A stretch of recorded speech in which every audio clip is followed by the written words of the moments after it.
Daniel in the lion's den story of faith and protection. In the ancient kingdom of Babylon, where golden spires touched the heavens, there lived a man named Daniel. He was known throughout the land for his unwavering faith in God and his gentle wisdom that brought peace to all who knew him. Daniel had been brought to Babylon as a young man, far from his homeland, yet he never forgot whom he served. Each day, 3 times a day, he would kneel by his window facing Jerusalem, close his eyes, and pray. His prayers were like a quiet stream, steady and constant, flowing toward heaven with gratitude and trust. King Darius saw something special in Daniel. Among all his officials, Daniel stood out like a star in the night sky.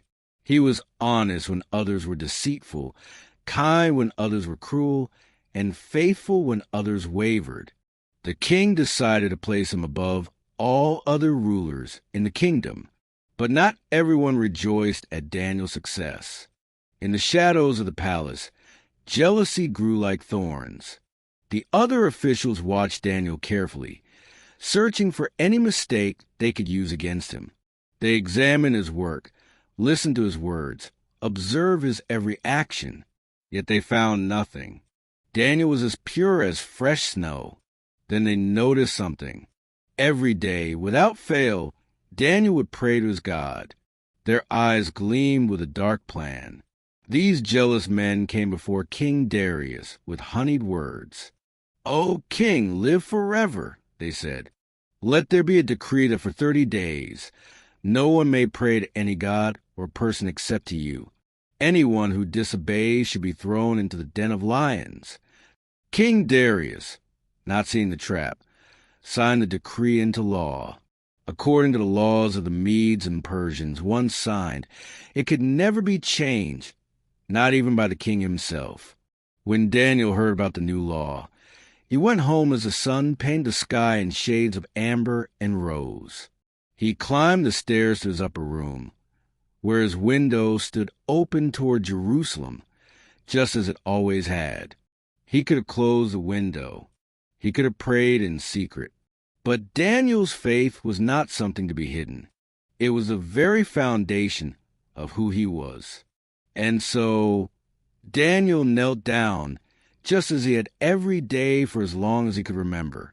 He folded his hands, closed his eyes, and began to pray. His voice was soft, filled with peace, as he gave thanks to God. Daniel was not afraid. His trust in God was like a mighty oak tree, with roots running deep into the earth, unshakable by any storm. The officials were watching, and they saw everything. They rushed to King Darius. "Did you not sign a decree, O king?" they asked. "Daniel pays no attention to you or your decree. He still prays 3 times a day to his God." When the king heard these words, his heart sank like a stone into deep water. He realized too late the trap that had been set. All that day, until the sun began to set, King Darius worked desperately to find a way to save Daniel. But the law could not be changed. As the last light faded from the sky, the officials returned. "Remember, O king, that no decree you issue can be changed." With a heavy heart, King Darius gave the order. When Daniel stood before him, the king looked at him with eyes full of sorrow and said, "May your God, whom you serve continually, deliver you." It was a prayer spoken from a breaking heart. They led Daniel down stone steps, deeper and deeper beneath the palace, to where the lions were kept. The den was a deep pit, dark and cold, and from within came low growls and the patting of great paws. These were wild lions, hungry and fierce. The soldiers lowered Daniel into the den, and he descended into the darkness. The lions stirred, their eyes glowing like amber coals. Above, a great stone was rolled over the opening, and the king sealed it with his signet ring. That night, King Darius could not eat, could not sleep, could not find peace. All through the long night, He paced his chambers, thinking of Daniel alone in the darkness with the lions. But Daniel was not alone. In the den, Daniel felt a presence with him, warm and protective, like a shield of light that the shadows could not pierce. The lions, who should have torn him apart, instead grew calm. They lay down around him as gentle as lambs. One by one, their growls faded, and they closed their eyes in peaceful sleep. An angel of the Lord had come, sent by God himself, and shut the mouth of the lions. All through that long night, Daniel rested among the great beasts, protected by the same God he had faithfully served. The lions breathed softly around him, and Daniel's heart was filled with peace. When the first light of dawn broke over the horizon, King Darius rose and hurried to the lion's den, his heart pounding with desperate hope.